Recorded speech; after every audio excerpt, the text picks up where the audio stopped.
वर्षा ऋतु का काल था। बाबा कीनाराम अपने गुरु कालूराम अघोरी जी के आशीर्वाद से मुंगेर के एक शमशान में साधना कर रहे थे। मध्य रात्रि का समय था। तभी उन्होंने देखा कि आकाश में एक दिव्य पुंज प्रवाहित हो रहा है। धीरे धीरे वह पुंज उनके नजदीक आया तो यह स्पष्ट हुआ कि वह कोई सामान्य पुंज नहीं बल्कि एक योगिनी थी, अतीव सुंदरी योगिनी। वहीं युवा देह और शरीर से निकलता हुआ तेज। योगिनी ने आकर बाबा कीनाराम जी को प्रणाम किया। कीनाराम जी ने पूछा कि देवी आप कौन हैं, यहां क्यों आई हैं? तब योगिनी ने सहज भाव से उत्तर दिया कि हे साधक, मैं गिरनार प्रदेश में रहने वाली एक साधिका हूं। मैं वहां काली गुफा में निवास करती हूं और भगवान शिव की साधना करती हूं। मुझे यह प्रेरणा हुई कि आप इस समय यहां शमशान में स्थित हैं और मैं सहज साधना करनी चाहती हूं जिसमें मुझे आपकी सहायता लगेगी। आपसे उपयुक्त कोई अन्य साधक मुझे नहीं दिख रहा है। मैं आपके साथ इसी शमशान में भगवान महाकाल के लिए सहज साधना करना चाहती हूं। अब यहां सहज साधना जो है उसके नाम में ही केवल सहज है, परंतु यह साधना आसान बिल्कुल ही नहीं है। और यह आसान क्यों नहीं है? क्योंकि इस साधना में स्त्री और पुरुष दोनों ही आदिम अवस्था में होकर एक दूसरे के साथ बैठते हैं।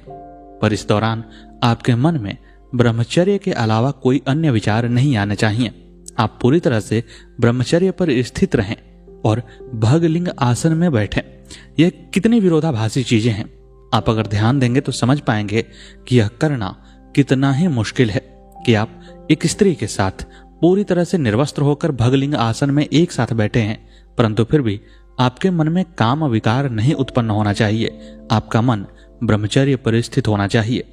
इस अवस्था को साधने के लिए, इस सहज भाव में स्थित होने के लिए मन पर कितने नियंत्रण की आवश्यकता होगी आप सहज ही अनुमान लगा सकते हैं। योगिनी इसीलिए किसी अन्य साधक के पास न जाकर उस समय के सबसे बड़े साधक बाबा कीनाराम जी के पास आई हुई थी। बाबा कीनाराम अघोरी ने इस प्रस्ताव को सुनकर विचार किया। फिर उन्होंने अपने मन में अपने गुरु का स्मरण किया। बाबा कीनाराम अघोरी के लिए भी यह प्रस्ताव एक परीक्षा के समान था, क्योंकि यदि बाबा इस प्रस्ताव को अस्वीकार कर देते तो यही संदेश जाता कि उन्होंने अपने मन पर नियंत्रण नहीं प्राप्त किया है। वे सहज साधना के दौरान ब्रह्मचर्य का पालन करने में सक्षम नहीं हैं। इसलिए बाबा कीनाराम ने इस साधना के लिए सहमति दे दी और फिर उन्होंने वहां पर साधना के लिए एक शव की खोज की। वर्षा का समय था। कुछ लोग एक शव को लेकर शमशान में आए हुए थे। तभी बरसात इतनी जोर से होने लगी और शमशान का माहौल इतना डरावना हो गया कि वे लोग उस शव को वहीं पर छोड़कर वापस लौट गए, क्योंकि वे यह चाहते थे कि जब सुबह में वे आएंगे तो शव का दाह करेंगे। अभी शव का दाह संभव नहीं है क्योंकि भयानक वर्षा हो रही है। अब वह प्राचीन समय था। उस समय आज की तरह शवदाह गृह तो होते नहीं थे। बाहर खुले में ही शव को जलाना होता था। ऐसे भीषण वर्षा में भला वे शव को कैसे जला पाते? इसीलिए उन्होंने 4 खूंटे से उस शव को बांधकर वहीं पर छोड़कर अपने घर जाने का विचार किया। सहज साधना के लिए एक ऐसे ही शव की आवश्यकता होती है। यह एक ऐसा संकेत था कि जैसे प्रकृति भी चाहती हो कि बाबा कीनाराम अघोरी उस योगिनी के साथ सहज साधना में स्थित हों। तब बाबा कीनाराम ने उस शव को शुद्ध किया। फिर उस पर लाल कपड़ा बिछाया गया, उसके मुख को खोल दिया गया और उसके मुख में अग्नि प्रज्वलित की गई।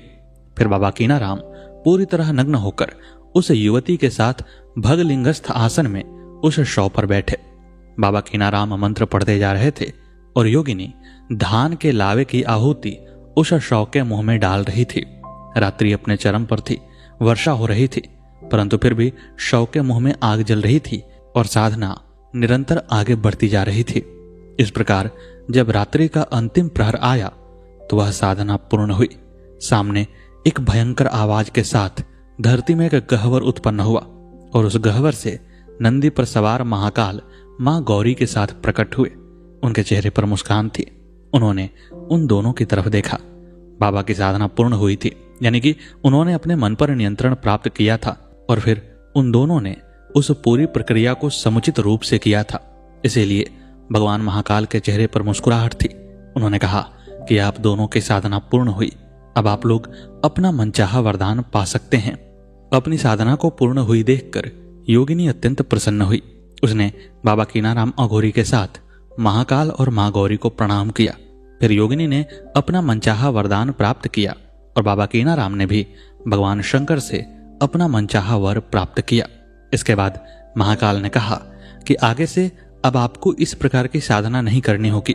जब भी आप ध्यान लगाकर मेरा स्मरण करेंगे तो मैं आप लोगों के सामने प्रत्यक्ष हो जाऊंगा।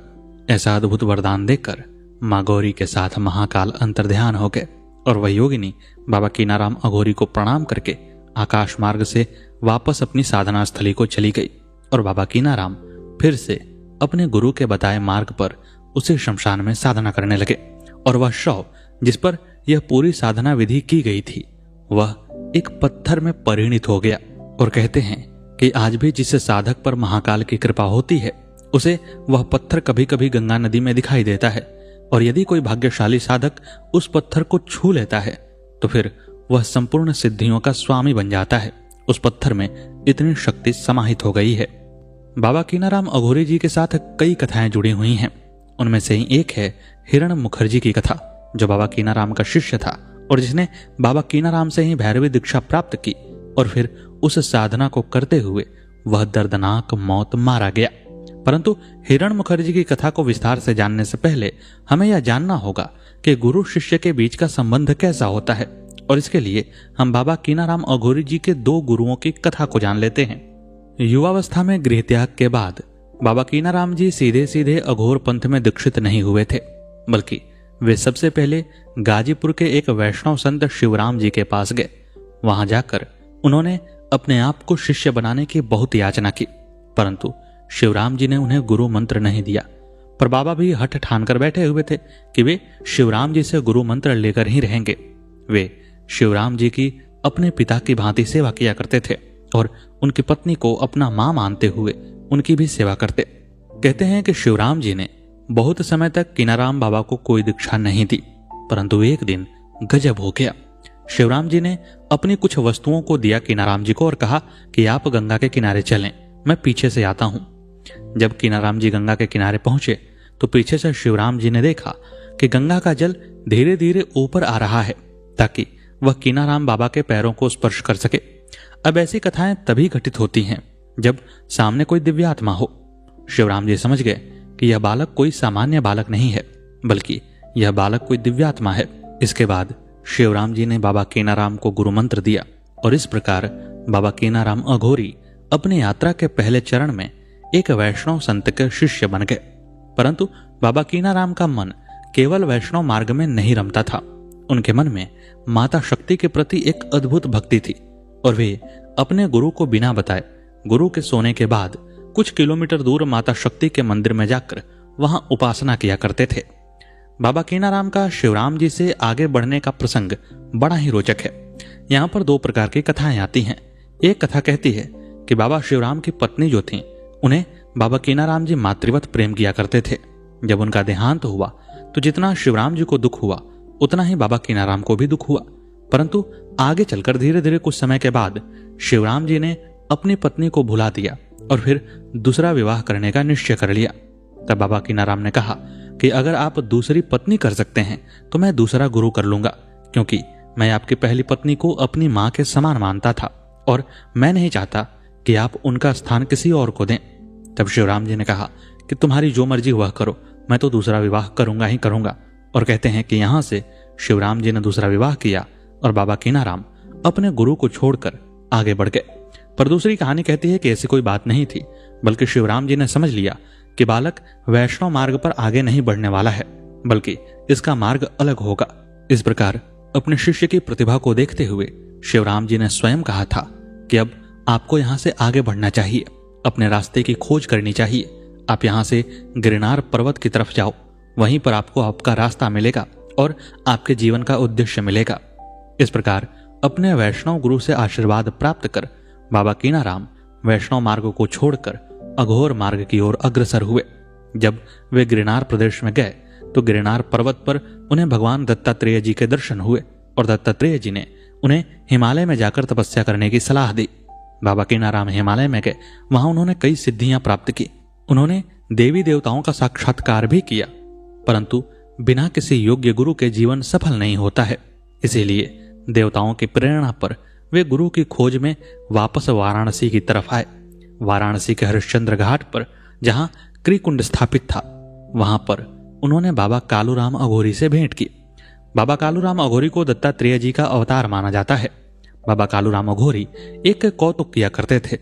वे हरिश्चंद्र घाट पर मृतकों की जो खोपड़ियां होती थीं, उन्हें जीवित कर बुलाते और उन्हें चना खिलाते थे। जब बाबा कीनाराम अघोरी घाट पर गए तो उन्होंने बाबा कालूराम के इस कौतुक को देखा। उन्हें लगा कि यह व्यर्थ का प्रमाद है, आखिर इसे करने का कोई औचित्य क्या हो सकता है। उन्होंने अपने मंत्र बल से खोपड़ियों को स्तंभित कर दिया। बाबा कालूराम अघोरी को बड़ा आश्चर्य हुआ कि उनकी दैनिक क्रिया में यह कौन बाधा उत्पन्न कर रहा है। उन्होंने ध्यान लगाया तो समझ लिया कि यह सब बाबा कीनाराम का काम है। तब उन्होंने बाबा कीनाराम को अपने पास बुलाया और कहा कि चलो ठीक है, तुम बहुत पहुंचे हुए साधक हो, मुझे भूख लग रही है, मुझे मछली खिला दो। तब कहते हैं कि बाबा कीनाराम ने गंगा जी से सहज भाव में कहा कि गंगिया एक मछली दे दे। कहते हैं कि बाबा कीनाराम जी के इतना कहते ही गंगा जी में से एक बड़ी मछली उछली और सीधे चिता की आग पर जा गिरी।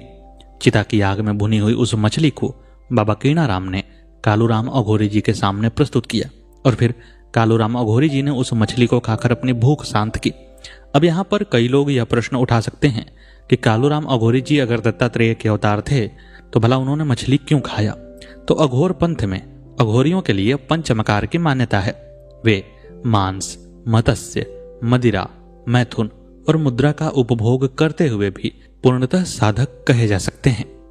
बाबा कालूराम अघोरी ने भूख शांत होने के बाद कीनाराम जी की एक अंतिम परीक्षा लेने का विचार किया। उन्होंने गंगा जी में बह रहे एक शव को देखते हुए कहा कि देखो कीनाराम, वह शव बहा जा रहा है। कीनाराम बाबा समझ गए कि उनकी परीक्षा ली जा रही है। उन्होंने कहा शव कहाँ है, वह तो जीवित है। कालूराम ने कहा जीवित है तो बुलाकर दिखाओ। बाबा कीनाराम ने मध्य रात्रि में गंगा जी में बहे जा रहे शव को आवाज लगाई और सहज भाव से कहा कि वापस किनारे पर आ लगो। वह शव देखते ही देखते किनारे पर आ लगा। फिर जब बाबा कीनाराम ने कहा कि जिंदा हो जाओ तो वह शव, जो कि एक युवा लड़के का था, वह जीवित हो गया। जीवित होने के बाद वह लड़का हक्का बक्का हो गया। तब बाबा कीनाराम ने कहा कि वापस तुम अपने परिवार में चले जाओ। इधर बाबा कालूराम ने जब देखा कि कीनाराम जी पूरी तरह से योग्य हैं तो उन्होंने अपने पूर्ण स्वरूप का दर्शन कीनाराम जी को कराया और फिर उन्हें अपने शिष्य के रूप में स्वीकार कर लिया। इधर वह लड़का जब वापस अपने घर गया तो घर वालों को बड़ा आश्चर्य हुआ। जब उन्हें सारी बात का पता चला तब लड़के के परिवार वालों ने कहा कि तुम तो हमारे लिए मृत्यु को प्राप्त हो चुके हो। जिस महान साधक ने तुम्हें जीवन दान दिया है, तुम्हें उसी महान साधक की शरण में जाना चाहिए। और फिर वह लड़का बाबा की शरण में वापस आया, जहां पर उसका नया नाम पड़ा राम जियावन, क्योंकि बाबा कालूराम जी ने राम का नाम लेकर उसे जीवित किया था। और आगे चलकर यही राम जियावन बाबा कीनाराम जी के परम शिष्य बने और फिर उनके बाद क्रिकुंड की गद्दी पर यहीं अभिषिक्त भी हुए थे। अब यहां से हम चलते हैं सीधे कलकत्ता के नीम तल्ला शमशान में, जहां बाबा कीनाराम एक समय साधना कर रहे थे। यह प्रसंग आपको इसलिए ध्यान से सुनना चाहिए क्योंकि यह प्रसंग बताता है कि क्यों आखिर तंत्र मंत्र की साधनाएं गुप्त रखी जाती हैं और क्यों बिना योग्यता के किसी भी शिष्य को तंत्र मंत्र का ज्ञान नहीं दिया जाता है। बाबा कीनाराम अघोरी नीम तल्ला शमशान में साधना कर रहे थे। उसी समय उनकी सेवा करने के लिए हिरण मुखर्जी नाम का एक युवक रोज आता था। बाबा उसकी सेवा से बड़े प्रसन्न हुए। जब उनकी साधना पूर्ण हुई और वे वहां से जाने लगे तो उन्होंने हिरण मुखर्जी से कहा कि पुत्र तुम्हें क्या चाहिए। तब हिरण मुखर्जी ने कहा कि बाबा मुझे भैरवी दीक्षा का मंत्र दे दीजिए, मैं भैरव की साधना करना चाहता हूं। बाबा ने कहा कि भैरव की साधना आसान नहीं है, इसमें प्राणों का संकट है, तुम इसके अलावा कोई अन्य चीज मांग लो। परंतु वह युवक अपनी हठ पर अड़ा रहा। बाबा ने कहा कि तुम इस साधना को पूरी कर सकते हो। तो युवक ने कहा कि मुझ में आत्मविश्वास है, मैं हठी हूं और मैं साहसी भी हूं, मैं साधना को पूरी कर ही लूंगा। बाबा ने कहा कि इस साधना में एक सुनसान शमशान में बैठकर एक ही बैठकी में 3000 बार इस मंत्र को जपना होता है। इसके पहले यदि आसन पर से उठे तो निश्चित रूप से तुम्हारी मृत्यु हो जाएगी। यह एक कठिन साधना है, इसके बारे में मत विचार करो। परंतु हिरण मुखर्जी अपनी जिद पर अड़ा रहा। तब बाबा ने उसे भैरवी दीक्षा प्रदान कर दी और फिर वहां से वे गंगा सागर की तरफ चले गए। बाबा के चले जाने के बाद हिरण मुखर्जी ने सही मुहूर्त की प्रतीक्षा की और फिर सही मुहूर्त में शमशान के एकांत में उसने अपनी साधना आरंभ की। वह आसन पर बैठा और 1000 मंत्र जाप पूर्ण कर चुका था। तब तक उसे कोई बाधा नहीं दिखाई दी, परंतु जब वह 1000 मंत्र पूर्ण करने वाला था तो उसने देखा कि सामने से एक विकराल भैंसे पर एक नट और नटिन चली आ रही हैं। अब आसन पर से तो वह उठ नहीं सकता था, इसलिए उसने उस दृश्य को देखकर भी अपना जाप शुरू रखा और उसे आंख खोलकर जाप करना था, आंख बंद नहीं कर सकता था। इसलिए सामने जो घटित हो रहा था उसे वह दिखाई दे रहा था। नट और नटिन उस शमशान में उसके सामने ही आकर भैंसे पर से नीचे उतरे। नटिन के हाथ में 1-2 मुर्गे थे। देखते ही देखते नट ने कुछ पत्थर इकट्ठा किए, फिर एक चूल्हा बनाया, उसमें लकड़ियां इकट्ठी कर आग लगाई और एक बर्तन चढ़ा दिया उस आग पर। फिर नटिन ने अपने हाथ में पकड़े हुए मुर्गों के पंखों को बेरहमी से नोच डाला और उन्हें उस बर्तन में डाल दिया। डालकर वह मुर्गा पकाने लगी, परंतु बर्तन अभी खाली ही था। नटिन ने नट से कहा, बर्तन में पूरी तरह से मांस नहीं है, ऐसे में हम दोनों का इससे हो नहीं पाएगा, तुम और मांस की व्यवस्था करो। नट ने एक बड़ी सी छुरी निकाली जो कि तलवार के समान थी और फिर उसे विकराल भैंसे को जिस पर वे बैठकर आए थे हिरण मुखर्जी के सामने ही नट ने बेरहमी से काट डाला, उसके टुकड़े टुकड़े किए और फिर उस बर्तन में डाला। पर आश्चर्यजनक रूप से इतने बड़े भैंसे का मांस भी उस बर्तन में कम पड़ने लगा। बर्तन बड़ा आश्चर्यजनक था, देखने में छोटा था, पर सब कुछ उसके अंदर जाकर खो जाता था जैसे। नटिन ने फिर कहा, मांस कम पड़ रहा है, कोई और जीव है तो उसका मांस लाकर इसमें डालो। तब वह नट अपनी उसी रक्त रंजित तलवार नुमा छुरी को लेकर हिरण मुखर्जी के सामने की ओर बढ़ा। ऐसा लगा जैसे वह हिरण मुखर्जी का ही वध करना चाहता हो। अब यह हिरण मुखर्जी के लिए परीक्षा थी, परंतु हिरण मुखर्जी को लगा कि यह सब सच है और यह नट मेरी हत्या कर देगा। उसने जप पूरा होने से पहले ही अपने आसन को भंग कर दिया और वह आसन पर से उठकर उस नट के डर से भाग खड़ा हुआ। जब भागते हुए वह पीछे मुड़कर देखता तो उसे लगता कि नट अभी भी उसके पीछे है, पर वास्तव में किसी अन्य को कुछ भी दिखाई नहीं देता। हिरण मुखर्जी पागल हो चुका था। उसके मन में उस नट का भय इस तरह बैठ गया कि वह जब तक जागता रहता तब तक उसे लगता कि उसके पीछे नट आ रहा है। वह भागता ही रहता। लोगों ने उसे पकड़ लिया, उसके घर वालों ने उसे पकड़कर जंजीरों में बांध दिया, पर वह पागलों जैसी हरकत करता। जब वह इस हरकत से थक जाता और थक कर उसे नींद आती तो उस नींद के समय में वह केवल शांत रहता, जहां सपने में उसे नट का भय रहता। परंतु फिर जैसे ही उसकी आंख खुलती वह फिर से इधर उधर भागने का प्रयास करता और इसी तरह करते करते 2-3 महीनों में तड़प तड़प कर उसकी मृत्यु हो गई।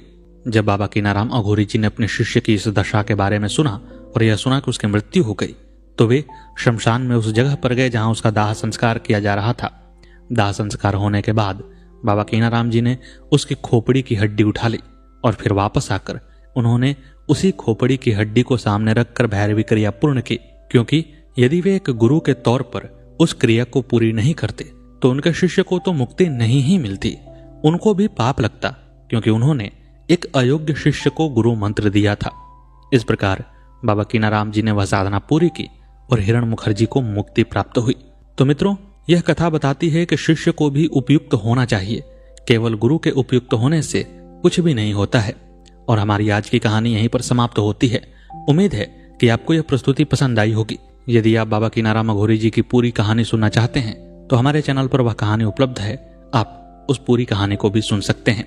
मिलते हैं अगले वीडियो में अगली प्रस्तुति के साथ। तब तक के लिए नमस्कार।